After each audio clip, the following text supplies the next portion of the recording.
আপনারা যখন ঋণ দেন নিঃসন্দেহে ৳১ ঋণ দিলেও সেটারও খোঁজ খবর নেওয়ার একটা বিধান রয়েছে। এই যে প্রতিষ্ঠানগুলোর অস্তিত্ব পাওয়া গেল না কিন্তু ঋণ চলে গেল, এইটাকে আপনি কিভাবে দেখেন? না, এটা রিপোর্টে যেভাবে আসছে বিষয়টা কিন্তু ওইরকম নয়। রিপোর্টার বলছেন যে উনি গিয়ে ওই বিল্ডিংয়ের দারোয়ানের সাথে কথা বলেছেন।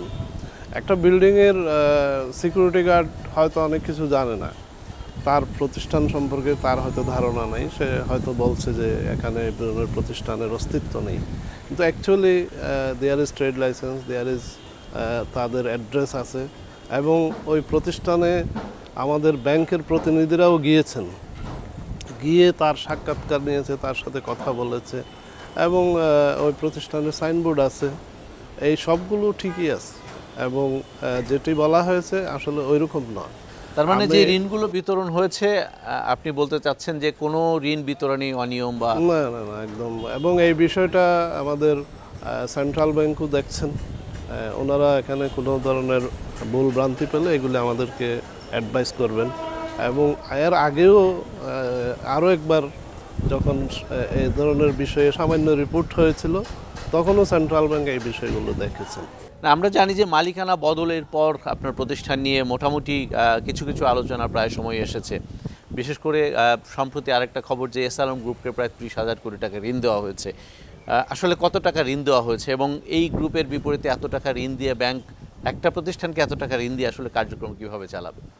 না না, এটা আপনি জানেন এস আলম গ্রুপ বাংলাদেশের একটা সবচেয়ে বড় গ্রুপ, তাদের বিগ কনগ্লোমারেট বলতে পারেন। তাদের সাথে আমাদের রিলেশনশিপ সেই 1989 সাল থেকে আমাদের সাথে ব্যবসা করেন। এ পর্যন্ত দীর্ঘ সময়ে আমাদের সাথে তাদের কোনো ডিল ওভারডিও হয় নাই, ক্লাসিফাইড হয় নাই এবং তাদের যে শিল্প প্রতিষ্ঠানগুলো আছে সবগুলো ভালো চলছে এবং সম্প্রতি সময়ে আমরা একটা রিপোর্টের কথা যেটি আপনি বললেন, ওখানে দেখছি অনেকগুলো প্রতিষ্ঠানের নাম দেওয়া হয়েছে যেগুলোর সাথে অ্যাকচুয়ালি এস আলম গ্রুপের কোনো সম্পৃক্ততা নেই, এগুলো ভিন্ন প্রতিষ্ঠান এবং আমরা একটি গ্রুপের কাছে এইভাবে এত পরিমাণ বিনিয়োগ দেব, ইসলামী ব্যাংক এই ধরনের কোনো সময় করে না। আমরা বিভিন্ন প্রতিষ্ঠানকে দিয়েছি সো দ্যাট প্রত্যেকটা প্রতিষ্ঠানের কাছে ব্যাংকের কনসেন্ট্রেশন যেন না হয় সেটা আমরা সবসময় খেয়াল করি, যাতে কনসেন্ট্রেশনের যে ঝুঁকি এই ঝুঁকি যেন না থাকে।